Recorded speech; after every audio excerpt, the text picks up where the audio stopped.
Какви са ползите от това максимално рано и максимално открито да говорим с децата си за техните полови органи, от гледна точка на здравословни ползи, от гледна точка на тяхната безопасност, от гледна точка на връзката родител-дете, която се открива.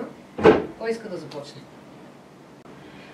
Изграждане на окей връзка със собственото тяло, адекватна и добра подготовка, когато ще започне това тяло да се променя, да навлиза в пубертета и след това един по-безпроблемен сексуален живот. Дори да има някакви проблеми, то ще може или да ги адресира адекватно към специалист, или ще знае, че всъщност това не е проблем и това е тялото му и то не е машинка и че това, че веднъж примерно при сексуален контакт ерекцията е изпаднала, не е края на света и не е нещо, което край означава, че аз имам дълбок проблем или че половият акт е бил болезнен за жената или някакви други неща.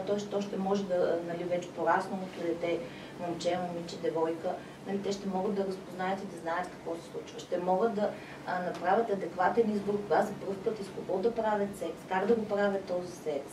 Секса няма да им обслужва нуждата от това да бъдат обичани и ценени, а той ще бъде част от една зряла връзка, от една нормална, пълноценна връзка с емоционално обвързване, с отговорност и така нататък.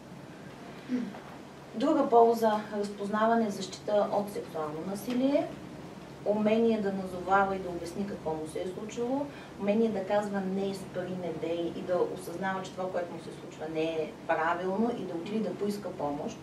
Защото много деца усещат, че нещо не е окей, но си мълчат. В повечето случаи много може да говорим и двете за сексуално насилие, но то се случва от близки, случва се след много дълъг период на ухажване, на приобщаване на детето, на овластяване на детето. И ако то има критичност изградена и бъде научено още в много ниска възраст, то много бързо може да разпознае и да каже какво се случва и не на това.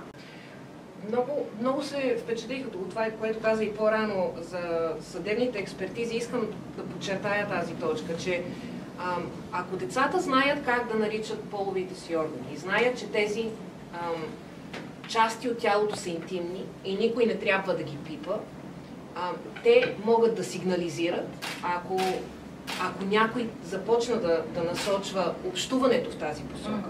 И бях чела, кажете и как ви струва и на вас това като идея, но бях чела в криминалистиката, има едно такова наблюдение, че сексуален насилник никога не би посегнал на дете, което нарича половите си органи с истинските им имена. Защото той знае, че това дете има човек в живота си, поне един човек, с когото може открито да говори за това. И няма да остане нашата малка тайна, а това дете веднага ще каже на някой. На Балканите ние наричаме интимната област срамна област, наричаме сексуално преносимите или полупредаваните инфекции срамни болести и въобще пада голям срам. И вкъщи не се говори или рядко се говори за тези неща. Моята светла и памет жълтопаветна баба казваше: и тия неща ги говориш пред баща ти! Мела да ти измия устата с сапун, ще ти набоцкам езика с игла, нали, защото ужас как ще се говорят тия неща.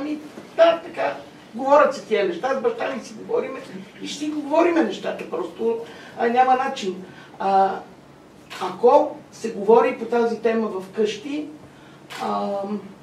много лесно влиза темата за доброто и лошото докосване.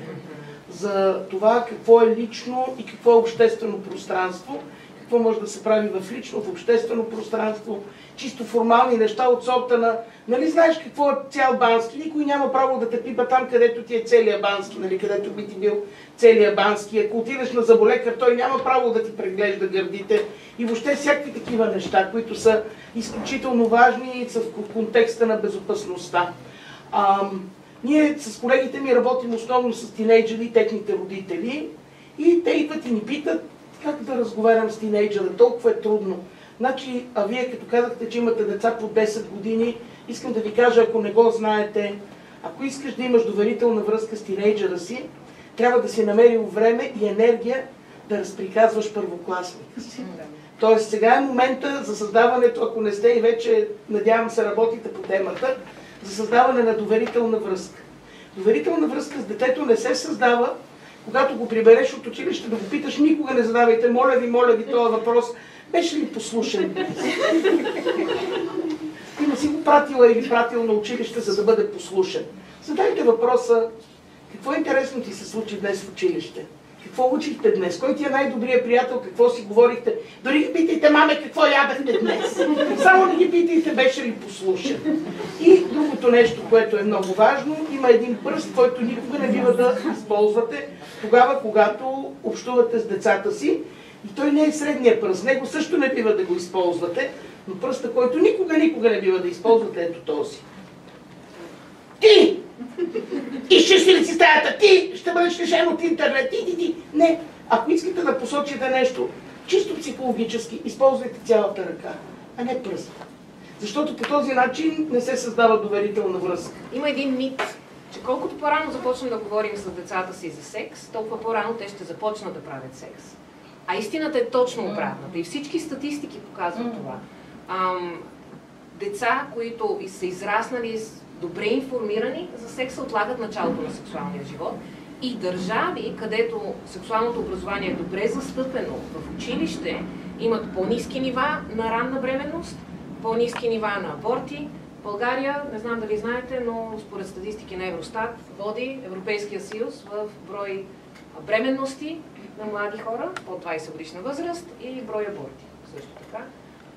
А пък държавите, които са на дъното на тази статистика, имат добре развито сексуално образование. И като човек, който работи с роми от много време, от десетилетия, не е само ромска тази статистика, да знаете.